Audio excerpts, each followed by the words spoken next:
আচ্ছা, আজকে তোমাদের সিলেবাসের যে গীত গোবিন্দম গীতিকাব্যটা আছে সেটা একটু বুঝিয়ে দিচ্ছি, তোমরা বুঝে নাও।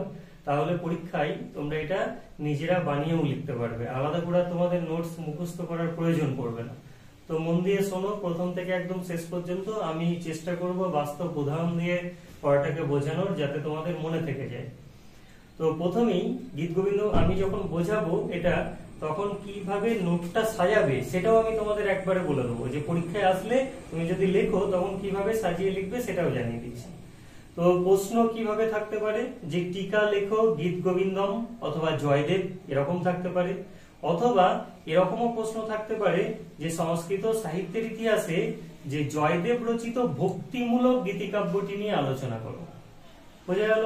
তাহলে গীত গোবিন্দম হচ্ছে কি ভক্তিমূলক গীতিকাব্য, এটি নিয়ে আলোচনা করো, এরকমও থাকতে পারে পরীক্ষায় প্রশ্ন। তো প্রথমেই তোমরা কি করবে, কবি পরিচয় একটু দেবে। কবি পরিচয় বলে তোমরা পয়েন্ট করে নিতে পারো। সেখানে লিখলে যে সংস্কৃত সাহিত্যের ভক্তিমূলক গীতিকাব্য গীত গোবিন্দমের রচয়িতা কবি জয়দেব, তিনি খ্রিস্টীয় দ্বাদশ শতকের শেষার্ধে আবির্ভূত হয়েছিলেন, মানে তার সময়কালটা বলে নিলে। তারপর লিখলে যে তার পিতার নাম ভোজদেব এবং তার মাতার নাম রামাদেবী বা বামাদেবী, মানে এটা নিয়ে মতান্তর আছে, কেউ বলে রামাদেবী কেউ বলে বামাদেবী।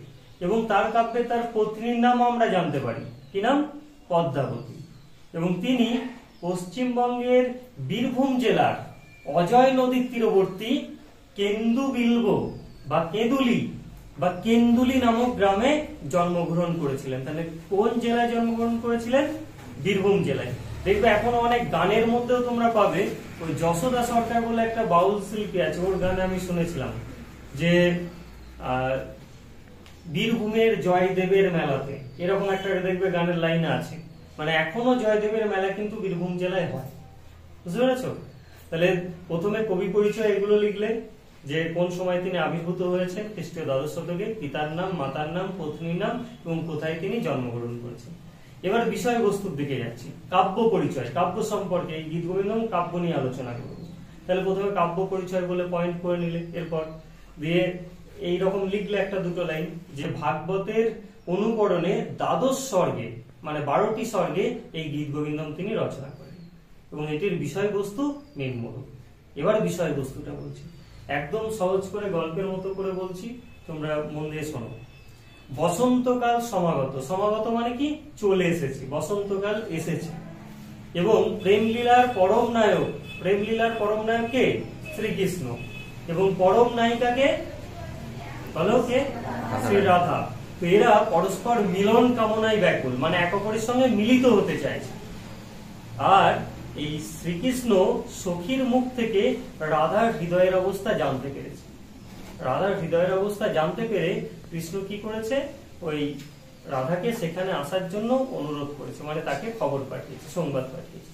কিন্তু রাধা তখন কৃষ্ণ বিরহে, কৃষ্ণ তার কাছে নেই, সেই বিরহে এতটাই কাতর যে চলার শক্তি পর্যন্ত হারিয়ে ফেলেছে। রাধা যে নিজে হেঁটে কৃষ্ণের কাছে যাবে সেই শক্তি পর্যন্ত তার নেই। সেই জন্য তখন রাধা কি করলো, কৃষ্ণকেই তার কুঞ্জে আসার জন্য অনুরোধ করলো, কৃষ্ণকেই খবর পাঠালো যে আসার জন্য, রাধার কাছে আসার জন্য। এবার কৃষ্ণ আসবে জেনে রাধা কি করছে, অপেক্ষা করছে, প্রতীক্ষা করছে। তো এইভাবে প্রতীক্ষা করতে করতে সারা রাত প্রতীক্ষা করলো, কিন্তু কৃষ্ণ সেখানে এসে পৌঁছালো না, এই সারা রাতের মধ্যে এসে পৌঁছালো না। দেখবে তোমরা, আমি যদি একটু সিনেমার সিন দিয়ে বোঝানোর চেষ্টা করি, সেই ক্ষেত্রে দেখবে হয়তো নায়ক আর নায়িকা ঠিক করেছে আজকে বিকেল 5টায় ত্রিকোণ পার্কে দেখা করবো, ঠিক আছে? এরকম সিন থাকে সিনেমায়। তো নায়িকা 4:45 এসে উপস্থিত হয়েছে, নায়ক 5টা বেজে যাচ্ছে আসছে না, 5:30 আসছে না, 6টা আসছে না, 7টা বেজে যাচ্ছে তাও আসছে না। তখন নায়িকা কি হবে? খুশি হবে? কি হবে? অভিমান করবে, তাই তো? যখন নায়ক আসবে তখন কি হবে? নায়িকা রাধা কি করবে তখন, মানে নায়িকা কি করবে এই ক্ষেত্রে? তখন অভিমান করবে, তার দিকে মুখ করে, তাই তো? বললো আসার কি দরকার ছিল, দিয়ে বললো আসার কি দরকার ছিল, আমার চলে যাচ্ছে, তাই তো? শোনো, তো এখানেও ঠিক তাই হয়েছে, কৃষ্ণর জন্য প্রতীক্ষা করছিল, কৃষ্ণ আসেনি, তাই রাধা অভিমান করেছে। সেই জন্য কি হয়েছে, তার এই অভিমান, তার সখী গিয়ে সেই অভিমানটা কমানোর চেষ্টা করছে, দীর্ঘক্ষণ ধরে তাকে অনুনয় বিনয় করছে, বোঝাচ্ছে কৃষ্ণ তোকে এত ভালোবাসে, আজকে আসতে দেরি হয়েছে, সেই জন্য তুই ওর ওপর এরকম রাগ করবি, তুই বোঝ বিষয়টা, এরকম ভাবে রাধাকে বোঝাচ্ছে। তখন রাধার ক্রোধ মানে রাগ কিছুটা প্রশমিত হলো, কমলো। তখন শ্রীকৃষ্ণ রাধার কাছে গেল, এতক্ষণ সাহস পাচ্ছিল না, ঠিক আছে, এতক্ষণ সাহস পাচ্ছিল না, এবার যখন রাগ কমলো তখন সেখানে গেল। শেষে এই রাধা কৃষ্ণের মিলনের দ্বারা এই গ্রন্থটার পরিসমাপ্তি হলো। 12টা স্বর্গে এই শেষে গিয়ে রাধা কৃষ্ণের মিলন হলো এবং এই গ্রন্থের পরিসমাপ্তি হলো। এটা বিষয়বস্তুর মধ্যে রাখলে একদম সহজ বিষয়বস্তু। এরপরে এই কাব্যটা সম্পর্কে দুটো একটা কথা লিখে দিলে, যেটা তোমরা নোটসে পেয়ে যাবে, তোমাদের নোটস লিখিয়ে দিয়েছি।